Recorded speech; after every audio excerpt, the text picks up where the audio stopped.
전쟁은 끝나가고 있었습니다. 적은 도망치고 있었고 승리는 눈앞이었습니다.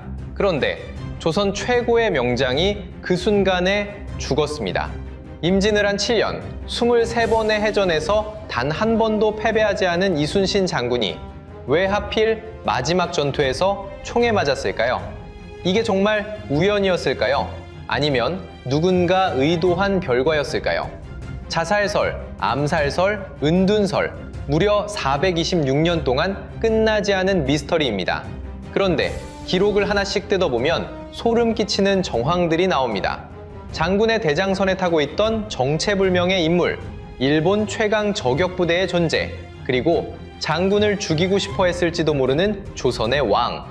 오늘 이 이야기를 끝까지 따라가면 여러분도 한 가지 질문을 하게 될 겁니다. 과연 이순신 장군은 정말 운이 없었던 걸까? 아니면 죽을 수밖에 없었던 걸까? 구독, 좋아요.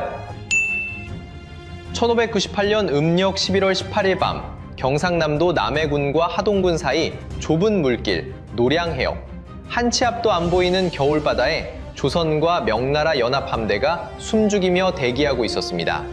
명나라 수군 400여 척은 대도 북쪽에, 조선 수군 60여 척은 대도 남단에서 관음포 앞까지 진을 폈거든요. 이 전투가 왜 벌어졌느냐? 2달 전 도요토미 히데요시가 갑자기 죽었습니다. 침략의 이유가 사라진 거죠. 일본군에게 철수 명령이 떨어졌고 순천 외성에 갇혀있던 고니시 유키나가는 빠져나갈 길이 급했습니다. 그래서 고니시는 명나라 장수 진린에게 뇌물을 바칩니다. 제발 퇴로를 열어달라고요. 진린은 솔직히 싸울 이유가 없었어요. 전쟁은 끝나가는 분위기였고 명나라 입장에서는 굳이 목숨 걸고 도망가는 적을 잡을 동기가 없었거든요. 그런데 이순신 장군은 완전히 달랐습니다. 한 척도 보내면 안 된다고 강하게 반대했죠. 장군은 7년 동안 일본군이 조선 땅에서 무슨 짓을 했는지 전부 알고 있었습니다. 코를 베어가고 귀를 베어간 일본의 귀무덤, 전라도와 충청도 곳곳에 민간인 학살.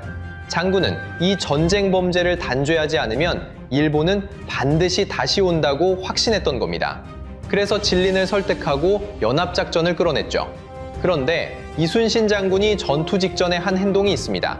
판옥선 위에서 하늘을 올려다보며 이렇게 기원했다고 해요. 이 원수를 없앨 수 있다면 지금 죽어도 한이 없다. 이 말을 자살의 암시로 볼 수 있을까요? 아니면 목숨을 건 군인의 각오였을까요? 이 질문 기억해 두세요. 뒤에서 다시 나옵니다. 새벽 2시 전투가 시작됩니다. 조선 판옥선에서 총통이 불을 뿜자 퇴로가 열릴 거라고 기대하던 일본군은 완전히 허를 찔렸습니다. 그런데 이 전투에서 일본군 선봉에 선 인물을 반드시 기억해야 합니다. 시마즈 요시히로. 임진을 한 기간 동안 일본군에서 가장 무서운 장수였거든요. 사천성 전투에서 조명연합군을 상대로 대승을 거뒀고 조선 수군이 괴멸된 칠천량 해전에서도 핵심 역할을 한 인물이었습니다. 바다에서도 육지에서도 졌다는 기록이 거의 없는 사람이에요. 그런데 시마즈 가문에는 등골이 서늘해지는 전투 전법이 하나 있었습니다. 스테가말이라는 건데 본대가 도망치는 동안 소규모 저격팀이 뒤에 남아서 추격해오는 적군의 지휘관을 조총으로 쏘는 겁니다. 저격 후에는 총을 버리고 적진으로 뛰어들어 시간을 벌어주는데 참가자의 생존율은 0%예요. 시마즈는 노량해전 2년 뒤 세키가하라 전투에서도 이 전법을 써서 1,500명 중 80명만 살아남으면서 대장을 탈출시켰거든요. 이 가문의 원칙은 간단합니다. 영주는 반드시 살린다. 나머지는 전부 죽어도 상관없다. 한 가지 더요. 시마즈 가문의 영지인 가고시마는 일본에서 조총을 가장 먼저 도입한 곳입니다. 조총의 일본식 이름이 다네가시마인데 이게 시마즈 휘하 가문의 이름이에요. 정유재란에 참전할 때 이들의 조총은 임진을 한 초기와 차원이 달랐습니다. 총신이 길어지고 부경은 작아지면서 명중률이 크게 올라갔거든요. 그리고 이 부대의 기본 전술이 뭐였냐면 전세가 불리해지면 대장선의 장대, 즉 지휘관이 서 있는 곳을 향해 조직적으로 집중 사격하는 겁니다. 이제 전투 상황으로 돌아갑시다. 이순신 장군은 전투 초반에 거리를 유지하면서 화포 공격을 집중했습니다. 근접전으로 가면 조총에 당할 수 있다는 걸 알고 있었거든요. 수세에 몰린 일본군은 도망치기 시작했는데 조명 수군이 앞을 막고 있으니 뚫을 수가 없었고 포격이 쏟아지니까 수군이 없는 방향으로 갈 수밖에 없었습니다. 해안선을 따라 이동하면 결국 관음포 내항으로 들어가게 되는데 여기가 바로 이순신 장군이 파놓은 함정이었습니다. 입구가 좁고 안이 넓은 구조라서 한번 들어가면 빠져나오기가 극도로 어려운 지형이거든요. 심화지의 300여 척이 그 안에 갇혔습니다. 북서풍이 불기 시작하자 장군은 화공을 명합니다. 바람을 등진 조선 수군이 불을 놓자 좁은 수역에 빽빽이 들어찬 일본군 배에 불이 퍼졌습니다. 순식간에 배가 불타며 가라앉았는데 일본군은 손쓸 방법이 없었어요. 전투 장소, 시간, 바람의 방향, 지형의 특성, 모든 것이 장군의 계획 안에 있었습니다. 완벽한 승리였죠. 그런데 바로 이 시점에서 설명하기 어려운 일이 벌어집니다. 이미 승기를 잡은 상황에서 이순신 장군의 대장선이 앞으로 나갔습니다. 대장선의 모습이 드러나는 순간 일본군 조총부대의 사격이 대장선 꼭대기, 장군이 서 있는 곳으로 쏟아집니다.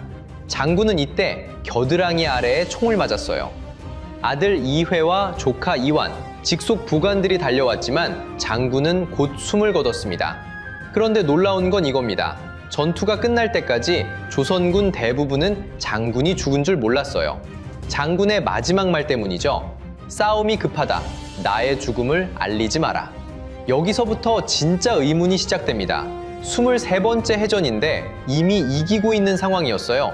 적은 갇혀서 불타고 있었고요.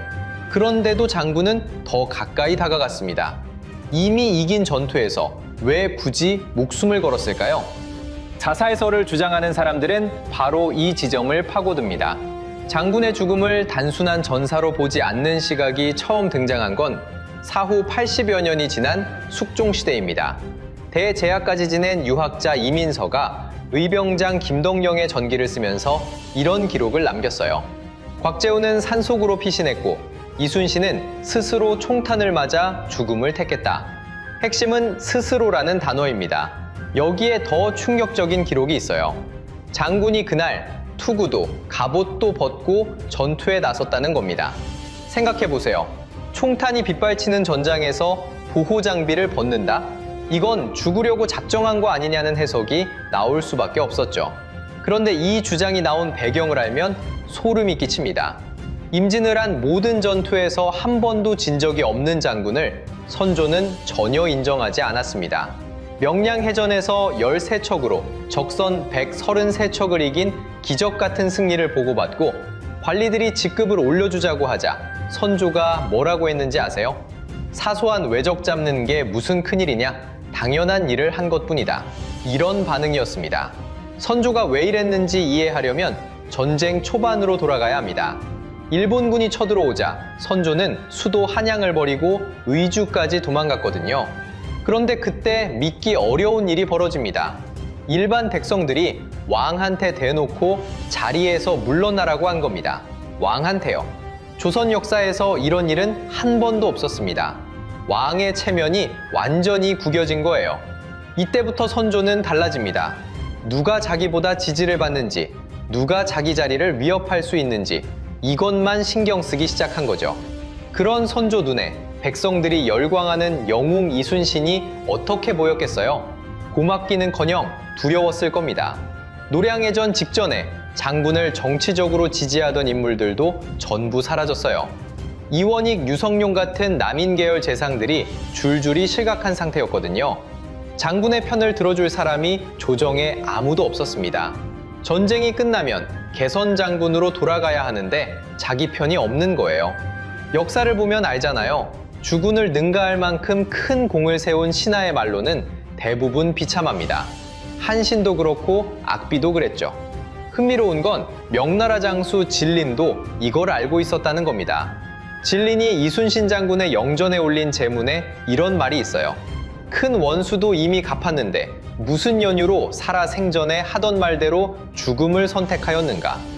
조선 조정 내부의 갈등과 선조의 견제를 외국 장수 눈에도 보일 정도로 뻔한 상황이었다는 뜻이죠. 자, 그럼 자살설은 사실일까요? 여기서 반전이 있습니다. 이순신 장군이 앞장서서 싸운 건 노량해전만의 일이 아니거든요. 위기 상황에서는 늘 그랬습니다. 사천해전에서도 직접 선두에 나서다 조총에 맞았고, 명량해전에서도 단 13척으로 홀로 적 앞에 섰거든요. 결정적인 전투에서 목숨을 걸고 맨 앞에 서는 건 이 사람의 전투 방식이었습니다. 노량해전이라고 특별히 달라진 게 아니라 장군에게는 이번에도 그만큼 절박한 싸움이었던 거예요. 그러니까 앞으로 나갔다는 것만으로 자살의 근거로 삼기엔 약하죠. 그런데 암살설은 좀 다릅니다. 이게 꽤 구체적이에요.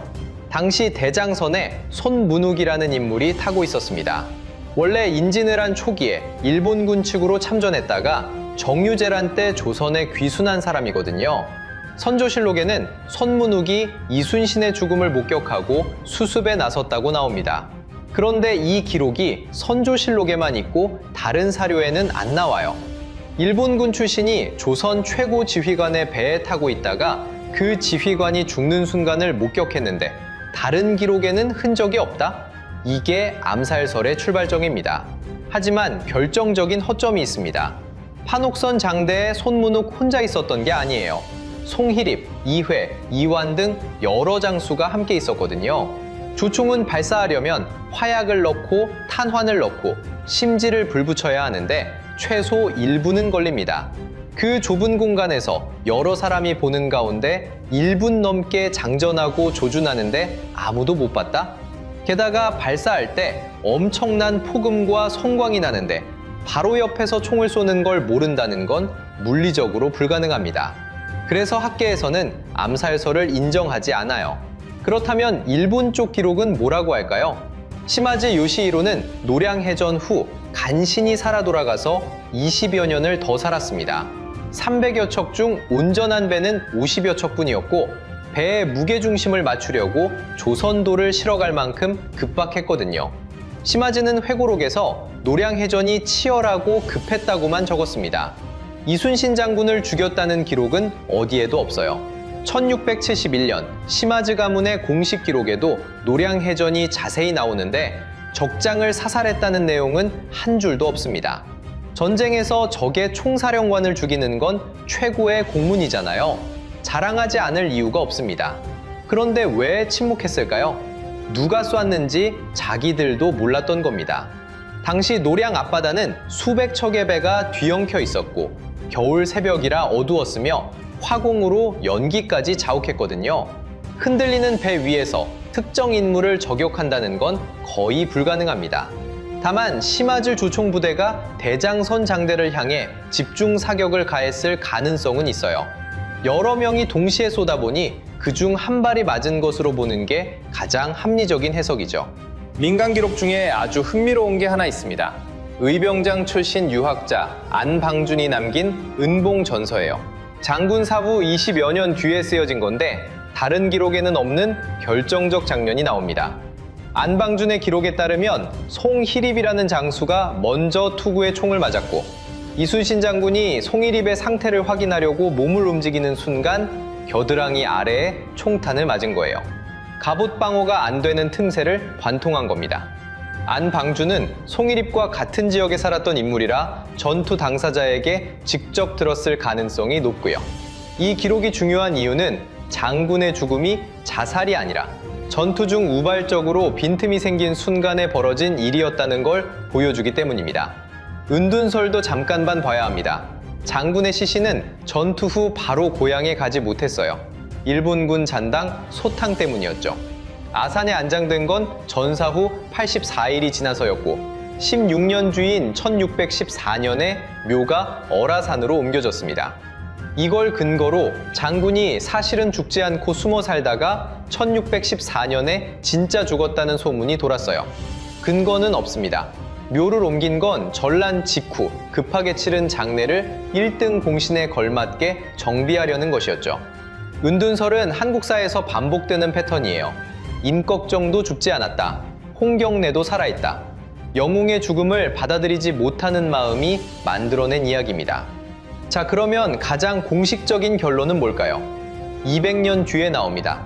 1795년 정조 임금이 직접 명령을 내려 3년에 걸친 대규모 작업을 완성합니다. 조선 역사상 최초로 한 인물에 관한 모든 자료를 수집 정리해서 발간한 이충무공 전서입니다. 책 8권 분량에 달하는 어마어마한 문집이고 실무 책임자는 발해고를 쓴 실학자 유득공이었습니다. 정조는 왕실 사비인 내탕금까지 쏟아부었고 가장 비싼 금속 활자로 인수했어요. 그리고 여기서 하나 알아두면 재미있는 게 있는데요. 우리가 난중일기라고 부르는 장군의 일기, 원래 이름이 난중일기가 아닙니다. 장군은 임진일기, 개사일기 이런 식으로 연도별 이름을 붙였는데 정조가 전란 중에 쓴 기록이니까 난중일기라고 명명한 겁니다. 장군 본인은 이 이름을 평생 모르셨던 거죠. 이 방대한 기록을 전부 검토한 정조는 비석에 장문의 글을 새깁니다. 거기에 최종 결론이 있어요. 정조의 판단은 유탄이었습니다. 장군은 흘러든 탄원에 맞아 전사했다. 의도적 저격이 아니라 전투 중 날아온 유탄이라는 거죠. 당대 최고의 학자들이 모든 기록을 정리한 결론이었기 때문에 이후 자살설이나 암살설은 학술적으로 사실상 종결됐습니다. 정조는 장군이 왜 앞으로 나갔는지도 밝혔습니다. 적을 완전히 섬멸하기 위해서였다고요. 노량해전은 이전 전투들과 성격이 달랐거든요. 이전에는 침략을 막아내는 게 목표였지만 노량해전의 목표는 일본군을 최대한 많이 죽이는 것이었습니다. 도망가는 적을 보내주면 언제든 다시 온다는 판단이었죠. 이건 복수가 아니라 응징이었고 다시는 이런 참화가 반복되지 않게 하겠다는 의지였던 겁니다. 흥미로운 관점이 하나 더 있어요. 노량해전은 이순신 장군이 구상한 최종 전투가 아니었을 수도 있습니다. 장군의 진짜 목표는 일본군의 완전한 괴멸이었고 노량해전은 고니시를 구원하러 온 시마즈 함대를 먼저 요격한 것에 불과했거든요. 장군이 전사하지 않았다면 고니시의 잔당까지 끝까지 추격했을 겁니다. 결국 모든 음모론은 하나의 감정에서 시작됩니다. 임진을 한 7년 동안 이순신 장군의 승전보만이 유일한 희망이었는데 그 장군을 지키지 못했다는 거죠. 슬픔은 분노가 됐고 분노는 음모론을 만들어냈습니다. 김덕령은 억울하게 옥사했고 곽재우는 산속으로 들어갔으며 공신명단 어디에도 의병장들의 이름은 없었거든요.